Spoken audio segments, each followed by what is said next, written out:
there. It's been forever since I've done a live, and you can barely see me. I am out in my car. It is 11:11 at night here, is what my clock says, but I think it's a few minutes fast. Um, I'm sharing tonight before I go inside because once I go inside, I know I'll just wash my face, brush my teeth, take my clothes off, and hop into bed and not share my story that I was intending to share tonight. So I haven't shared forever. I'm sure, like everyone else, life has just been busy, right? Like energy is just everything's shifting and moving so fast. Life has been good. I'm working on getting a class offering here in Asheville called Stand Up. What is it called? Stand Up and Rise. It's comedy as a tool for empowerment and self growth, um, using our stories that limit us and hold us back to create humor and healing. And I haven't been writing. I'm a writer. I want to write. I live to share my stories, but I've been not writing. And so there's the Moth is a storytelling event, and each month they have a theme, and you go and put your name in the hat, and if your name gets called, you share your story. And I went tonight and put my name in the hat, and um, there were 14 people with their put their name in, and only 10 happened, and I was one of the four that didn't get to share my story, which is cool. Like, I was okay with that.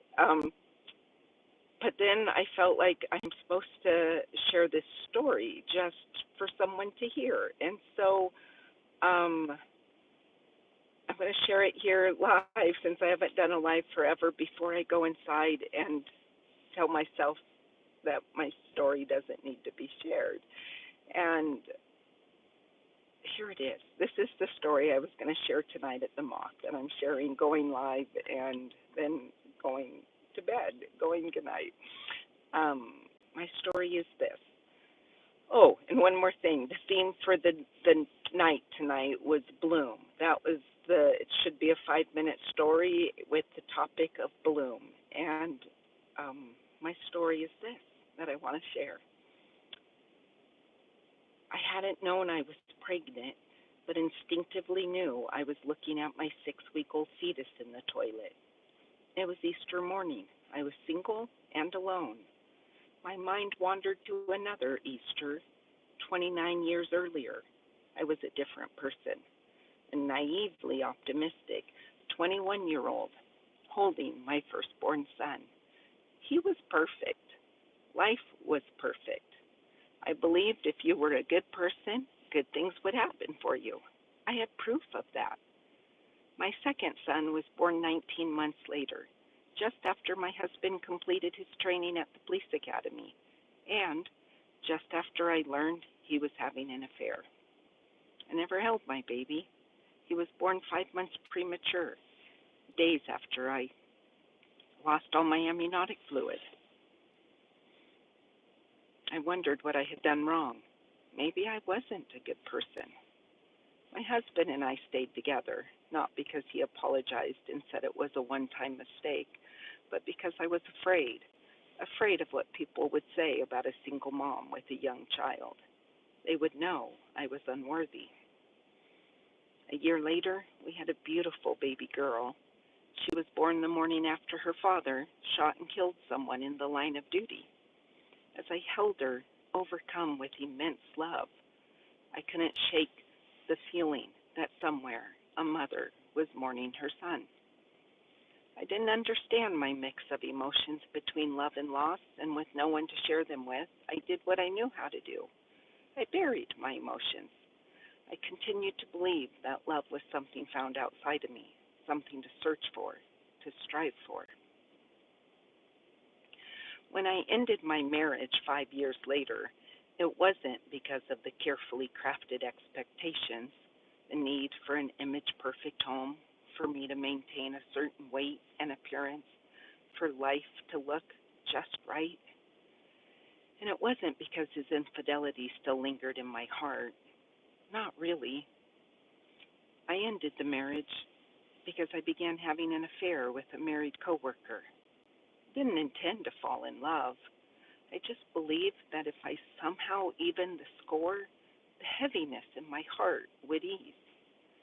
Instead, my affair led to my second marriage. And I now know my second husband and I were both searching for love and acceptance outside ourselves. Because although I knew why I had stepped outside my marriage, I never really questioned why he had cheated on his wife. So when he did it to me, I shouldn't have been surprised.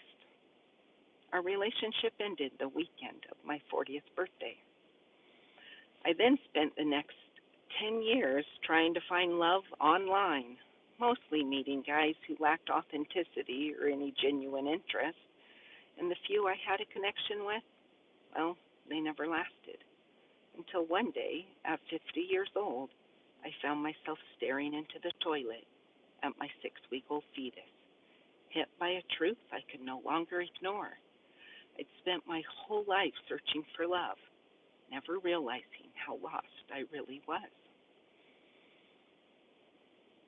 Overcome with a deep sense of loss and longing and not knowing what else to do, I flushed the toilet. I didn't know it then, but I wouldn't date again for over 5 years. It wasn't a conscious decision. I just lost the urge to keep searching for something that never seemed to last. Without anyone else to distract me, I began to listen to my heart, my knowing. I went inward, where the love and light have always been. The events of my life were like shifting tectonic plates, shaping and reshaping me, creating the experiences I needed to grow. And that growth led me to something I had never felt before. My experiences were never proof that I was unworthy or not good enough. They were simply invitations to claim my worth. When I finally did, I realized the love I had been looking for wasn't something I needed to find or earn. It was already within me. And when I truly embraced that truth, I did what I was always meant to do. I bloomed, not by seeking love, but by becoming it. That's the story I wanted to share tonight. And putting it out in the world this way just feels like just a way to put not just my creative endeavor out there, but also to share my stories, because stories are connection. It's the way we know we're not alone, and the way we know to life is better if we lead with love, and not judging others, but also not judging ourselves. Know you're doing the best you all can. When we know better, we do better. I'm wishing you all so much love and a fabulous Easter this weekend. Tomorrow's Good Friday, and then Sunday is Easter Sunday. And wishing you all so much love. Bye-bye.